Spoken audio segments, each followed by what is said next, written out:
Well, it's the third Friday of the season here at Gulfstream Park West as we get underway here in bucolic Miami Gardens. We will spend half of the program on that turf course, still holding up quite nicely with the Bermuda grass here at GPW. And we are happy on a partly cloudy and partly sunny Friday afternoon to welcome back Ron Nicoletti, the globe-trotting Ron Nicoletti. I thought Enable put up some miles on the road.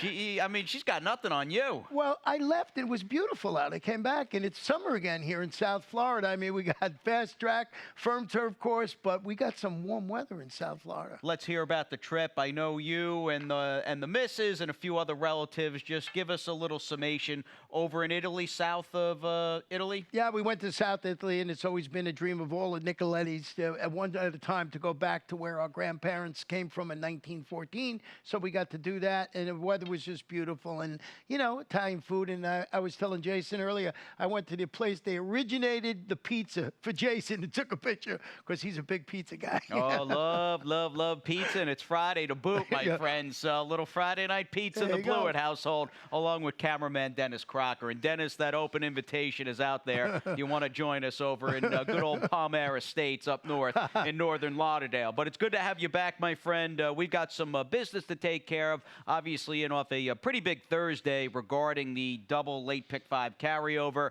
Handled a big 7-figure number in the pool. Now, it was hit yesterday for about $1,100. That leaves us with the race number 1 super high 5. And obviously, Ronnie, that's been the one constant. You left. Nobody's taken down the jackpot Rainbow 6. Yeah, up to 150, almost a little over 150,000, 151,000. We got that early pick 5 carryover today. I saw as I was traveling back, and I said, uh-oh, look at that late pick 5 carryover. And they got it yesterday. We got some good handicappers around here. Definitely. And a great job, obviously. Speaking of handicapping, Alfredo and Claudia did an excellent job filling in for you, just basically alternating each day here on GPW today. And thank you to them for being good sports. And congratulations, Claudia Spadaro passed her U.S. citizenship test yesterday. So it's official. The stewards have hung the official sign, and you can pay it out. She's an Americano. Yep, very excited, too. Good for her. We're happy. We like Claudia a lot.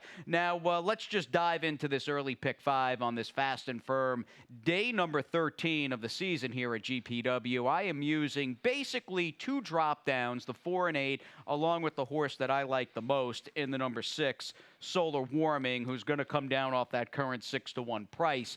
1, 2, 3 for me in the second race. My single happens to be housed in race number 3, Simone Lamone.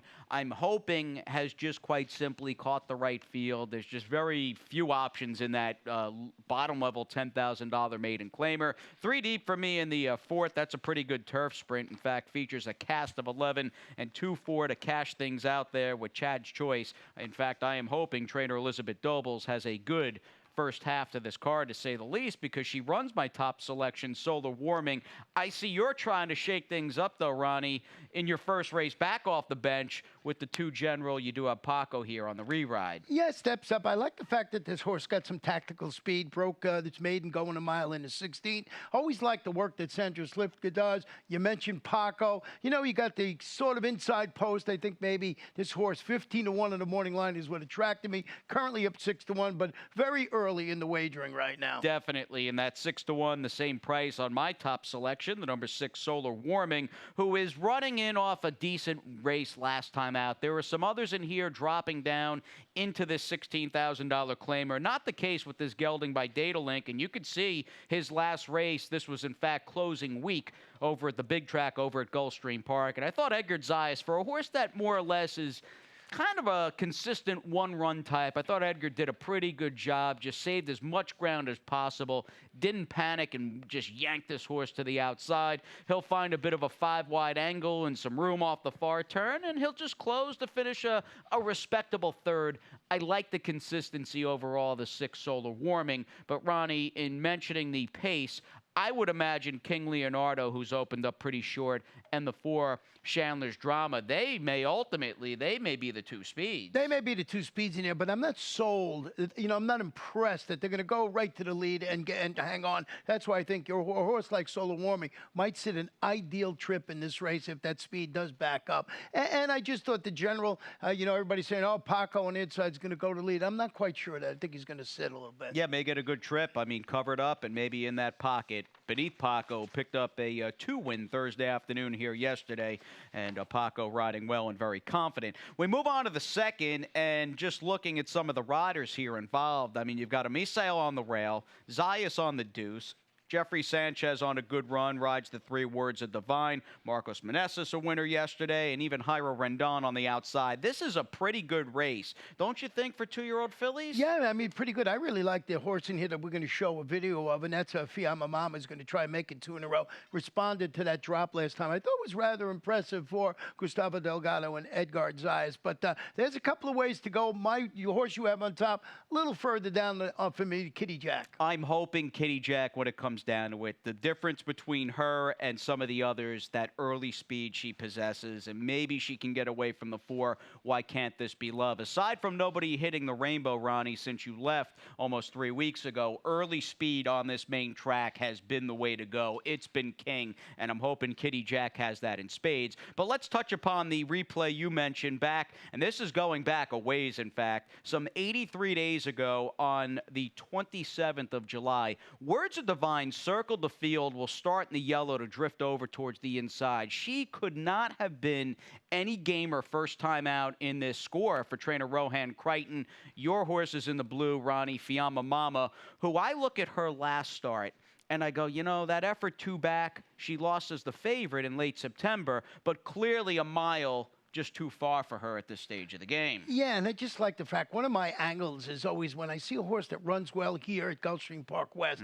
I sort of go back and, you know, I think that they like to track early on. Once horses all start running against each other on this surface, so that's why I was tilted that way, like this horse this afternoon. But you're right, I saw a couple of replay shows, and I saw one day you were doing the replay show, and you said, another horse, or 6 in a row goes wire to wire, something like that. So I said, I'm going to remember that while I'm eating a cappuccino, drinking a cappuccino. And a little, how much wine you drink over there? Be honest. Just a couple of glasses. That's it. And you watch the Arc from your hotel room, which is pretty cool. Yeah, I was in Paris then. I didn't realize it was how much trouble it would be to get to see the Arc there. I tried to get press credentials. I tried to buy tickets. It didn't work out. We'll have to book a trip next year when Enable's potentially running in her 4th consecutive Arc and looking for a 3rd win in that race. Good second on tap. We'll take a little time out. We've got a little Stronach 5, a Rainbow 6, and a lot more after this. The best chance for success begins with a solid foundation. At Hardacre Farm, early personal one-on-one care starts the journey to becoming a champion. Bred to leading stallions, our mares represent the highest standards. Hardacre Farm's signature in the breeding industry. Based in Ocala, Florida, breeder and owner Amy Tarrant has inspired excellence throughout her entire career. In your quest for success, start with Hardacre Farm, breeding the champions of tomorrow.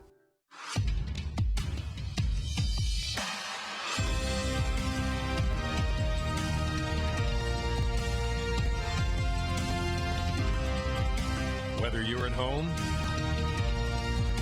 or at the track,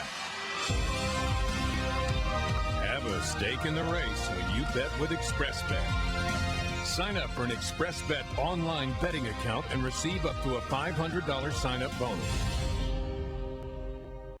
And we are back. Ronnie and Jason joining you on this 3rd Friday of the season, already day 13 of 40. So this meet well past the quarter pole, if you will, or at least that first quarter mile. And we continue on in a little road trip for us. In fact, a coast-to-coast Friday afternoon Stronach 5 that'll begin right around 4:20 Eastern with the 7th up at Laurel Park. And as I was saying yesterday, looking at just the lineup per se in the Stronach 5, Ronnie, I mean, the gang's all here, my friend. I mean, we've got everybody in play. Yeah, everybody's back running. Laurel, Santa Anita, right here at Gulfstream Park West, of course, Golden Gate, and Laurel Park for the finale in the Stronach 5. And a tough sequence, but boy, You handicap it right, you get paid an awful lot of money. Definitely, and it is a vicious sequence. That Golden Gate, I'm curious to see who you use out in Berkeley, California with the Golden Gate race, but the Santa Anita race might not be that easy, and the two races from Laurel are pretty good this week, too. Ronnie, with the $72 play, you're 2 deep, or 3 deep, excuse me, out at Golden Gate Fields. You're 1-9-11 to start things out as well in the 7th up at Laurel. Yeah, 1-9-11, and I think the 11 Flow Motion's going to take all the money in there with Trevor McCarthy, but I wanted some coverage, not to get knocked out. Then we went to Santa Anita, used the 2 favorites in there, Gorky Park and Color War. I think those are the logical 2 in there. And then here, I really like Panamoka for Gulfstream Park West, along with a little bit of a long shot with Trinity Cutie Pie.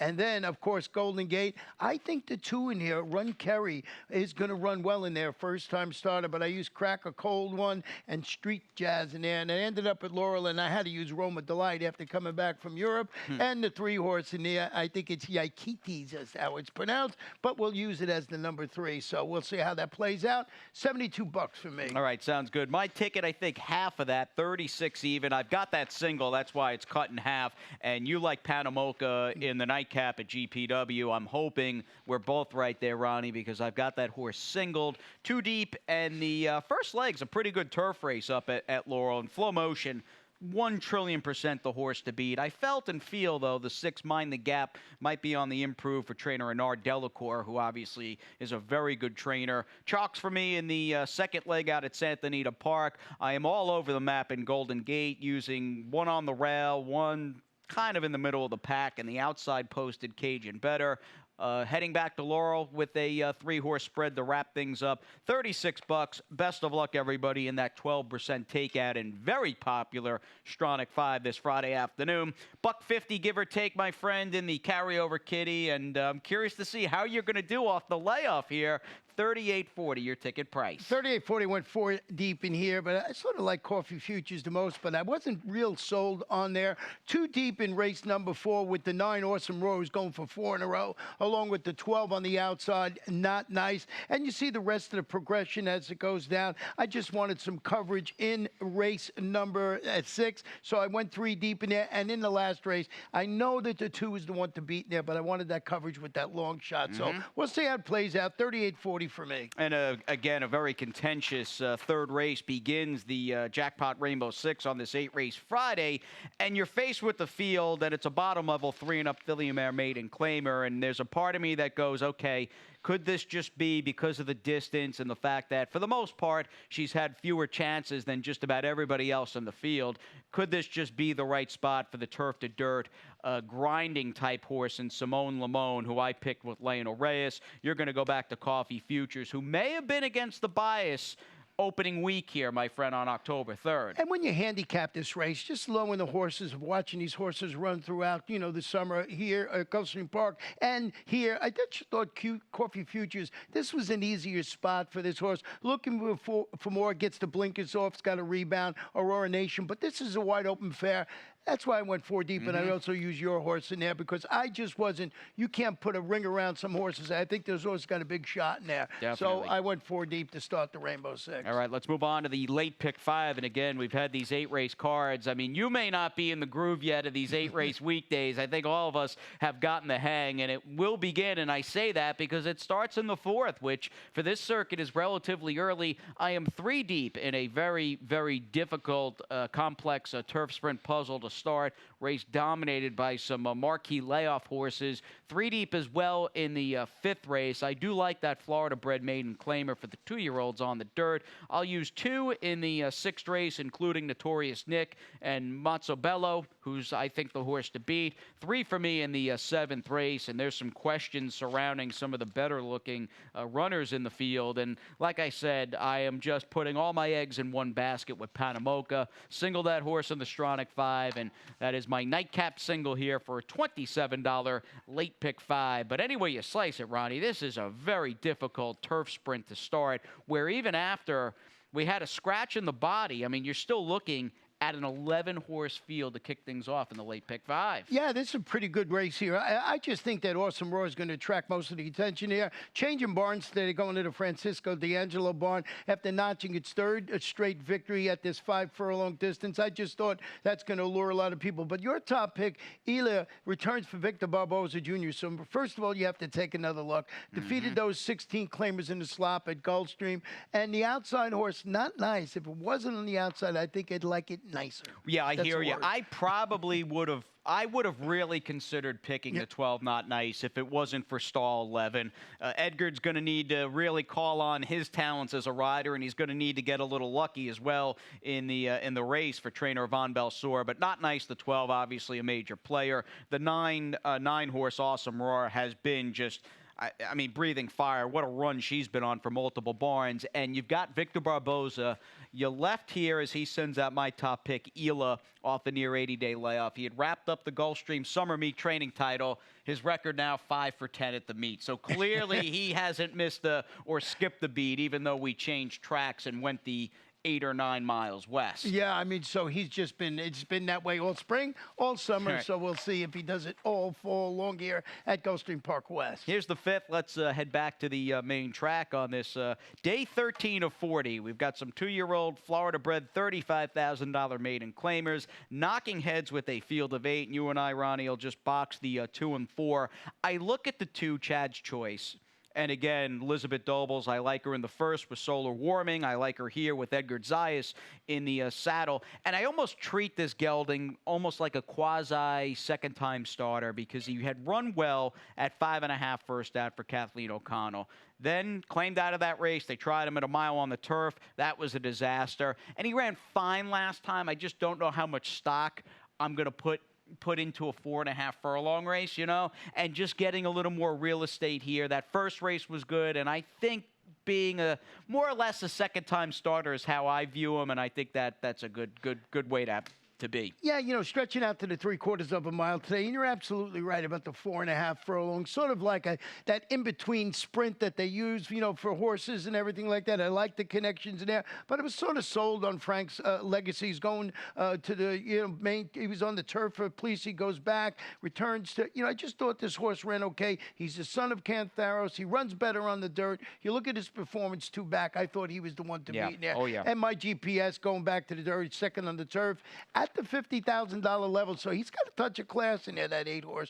I used him in third, but I think it goes between the 2, Chad's Choice and Frank's Legacy. Yeah, that effort 2 back is a high water mark for this field with Frank's Legacy. He runs back to that. The others might simply be in trouble unless somebody really takes a step forward. Let's move on to our featured 6th race in a worthy, much like yesterday, pretty nice 2-year-old turf allowance on yesterday's card, and I feel this is just a nice counterpoint to that as we bring on these Florida-bred non-winners of 1 allowance types going a 2-turn mile and very much middle of the pack between your horse, Notorious Nick, and Mozzabello. I mean, you've got 2 legit contenders. Now, let's just show Mozzabello and the run this gelding by Bellamy Road has been on.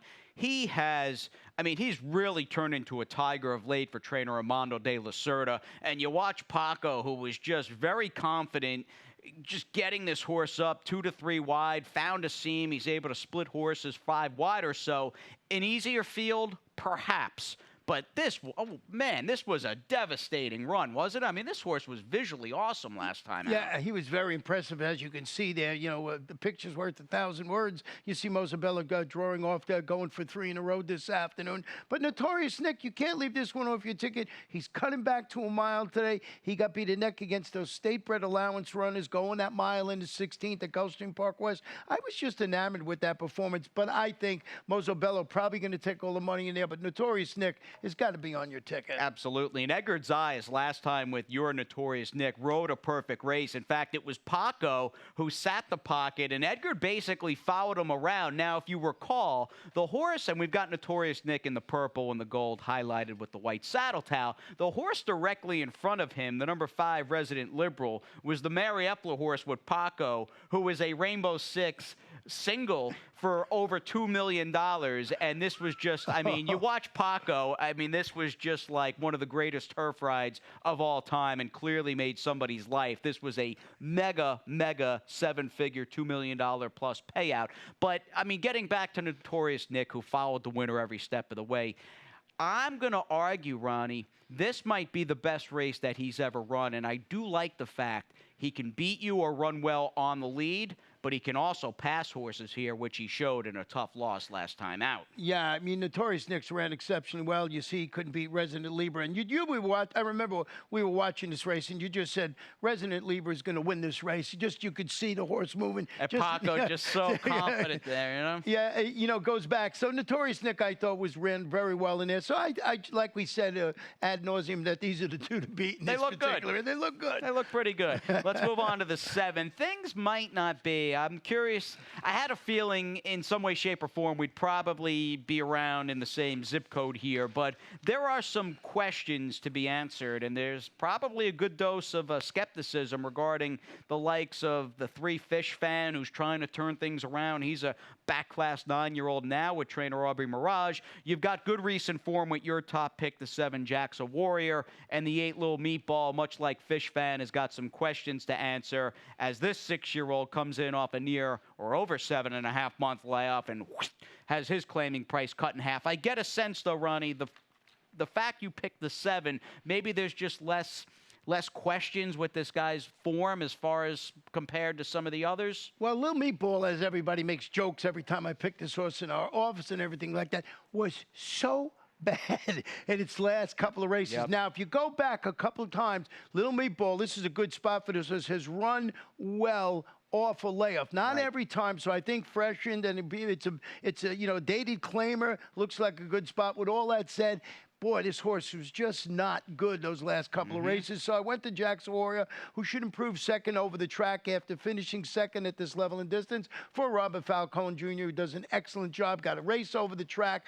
Little Meatball is going to have to do something to get me back on its side. I got to see one from here. I put it on the ticket because of the level of competition, but I put Shaky Call right on. No, it is a shaky call, and I pick Little Meatball, and my feeling is, I mean, you've got an outfit that does excellent work with these older geldings and sprints, turf or dirt, doesn't matter, in Georgina Baxter. She's very good at getting these horses healthy and sharp again, even the ones that have back class that aren't quite at the level they once were, and I'm hoping that comes into play this afternoon, and you do have Edgar riding from the outside. But again, between Fish Fan and Little Meatball, 2 horses we're fans of, you do have, again, a little bit of a gray area there against Ronnie's top pick, who is going good these days. Let's wrap things up in the meantime, and we don't make it easy. Much like yesterday, we ended with the 12-horse maiden turf race. We're doing the same thing today. We've got a 12-pack set to go. These are 3-and-up Billionaire, 12-5 maiden claimers. And you and I haven't agreed all that much today, anyway, as far as our potential winners, but we like Rohan Crichton second time out. Yeah, drop it to the 12.5 level for Rohan after. I thought a useful 4th in a $20,000 debut across town, and just looks like the perfect spot. Second race, looks like Panamoka is the one to beat. No one in the race scares me. I told you as I was doing my ticket, the horse you have in 4th, a little bit of a play in here. I don't know if this horse is going to end up 12-1, and that's Trini Cutie Pie. Drop, stretches out to 7.5. Showed the sort of a tactical ability. Yeah. Going 4th against those 20 maidens, going 5 furlongs during June. Is this a pace setter in the race? I know I'm not quite sure of that, but I just like that going from 5 to 7.5 in a race that's got a lot of questions to be answered. No, she definitely improved last time out. I think that five furlong race was a real step forward, and maybe with the longer race, she's got another forward move in her against the field. Yeah, you said it best, Ronnie. There are a lot of horses that have compiled professional maiden-type resumes, and even the ones that we like, Panamoka, there's no guarantee she's going to be any good this afternoon in terms of a potential win, although we believe she'll improve second out. So, yeah, it could be a good spot to shop around for a very good price. Now, getting a good price is something that probably isn't in the cards on Notorious Nick, and I stopped by working on a bit of a pre-Breeders' Cup feature with trainer Safi Joseph Jr., just going over the year he's had, and wanted wanted to give some words of encouragement to Notorious Nick, who might be a tiger on the racetrack. I mean, clearly he snarls and he's a ferocious competitor, but completely different in his stall. He is about as gentle-natured and sweet a horse as you'll ever come by. Very pricey Florida bred by Uncaptured. He is one of the stars in today's sixth as we take a time out here on GPW Today.